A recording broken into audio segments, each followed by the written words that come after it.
Need some help filling it in your chesticles?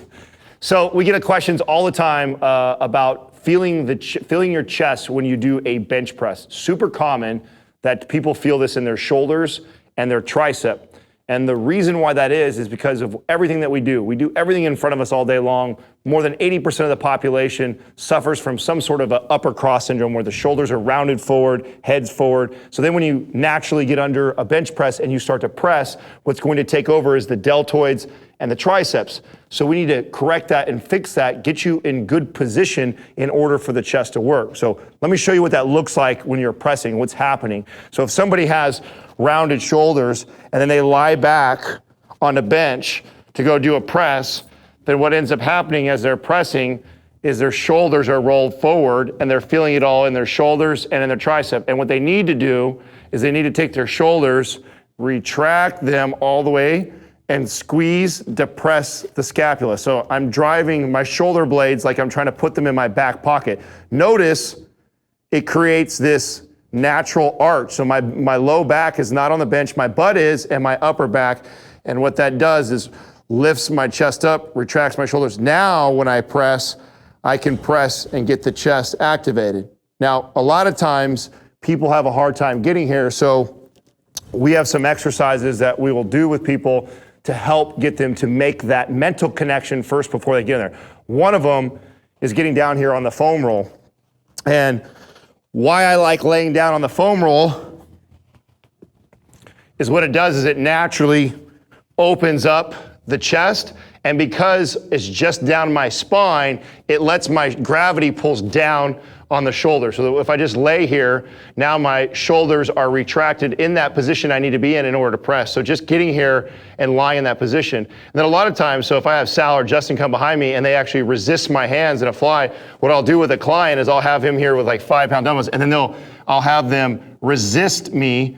And as I'm trying to come in, I'm trying to teach them that you want to close with your chest. You want to pull them in, right? And I'm trying to pull my arms in while I'm pushing down on the other side to get them to feel that in their chest before they come over here to the dumbbell press.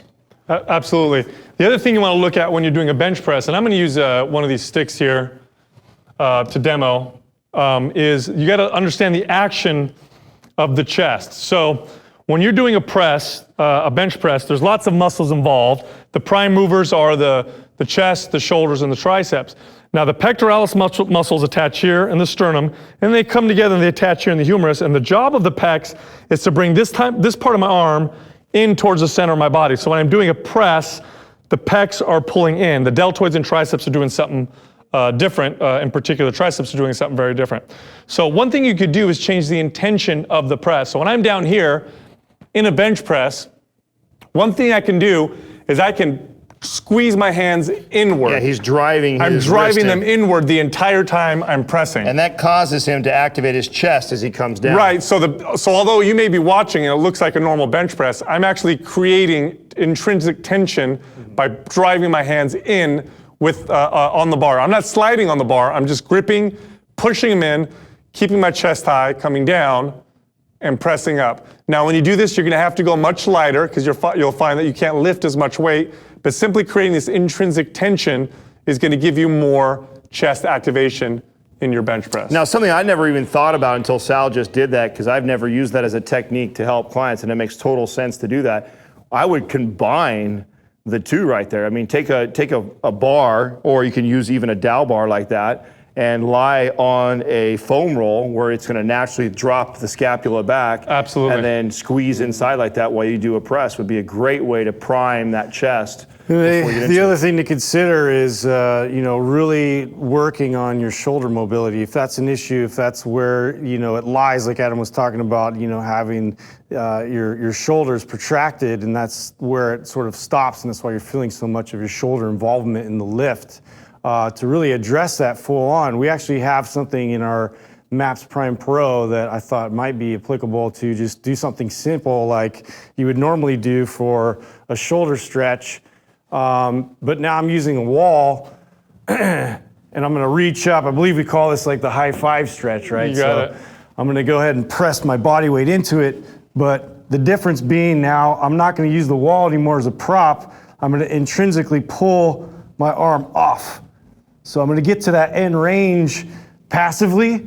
So I'm gonna passively get through and try and make sure my shoulder is back and my chest is directed forward. And now I'm gonna pull my arm off of the wall. So without twisting his body. So get in that position again, because this one's definitely, the intent of this is very, very important. So what Justin is doing, so part of the muscles that are responsible for getting you into the right position to do a chest press is having the ability to retract and depress that scapula. So what he's doing is he's stretching the chest, he's taking it to where, okay, I feel a good stretch.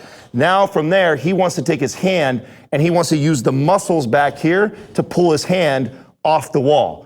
And what he's trying to do is he's trying to get mentally connected to this area that has basically gone to sleep, that he's not using it, and that's part of why he has a hard time retracting. And so this is a great exercise to do that. Take it into a stretch to that full range where he feels that, keeps himself nice and rigid, and then from there, he's trying to pull it off the wall, but he's trying to use just these muscles right back here, not cheating through the rest of his body, just activating those muscles that require, or that are responsible for retracting and depressing the scapula. That would be an excellent movement to do right before you do your bench press, along with what Adam showed. And then when you're doing your bench press, the technique that I showed with your intrinsic tension, that combination alone, in your first workout, you should notice a big difference in how you feel your chest with the bench press. And let me tell you, when you do the bench press right, and when you can activate the right muscles, it becomes one of the best chest developing exercises you can do in the gym. Make sure when you do that, start off light. I mean, a big mistake I see a lot of people is just powering through the reps, slow the repetition down, pay attention to all the coaching cues that we got. Get connected first before you start to progress your weight. You got it. Now look, we post a new video every single day, so subscribe to our channel. Also, we have 30 days of coaching. It's available and it's free. It's at mindpumpmedia.com.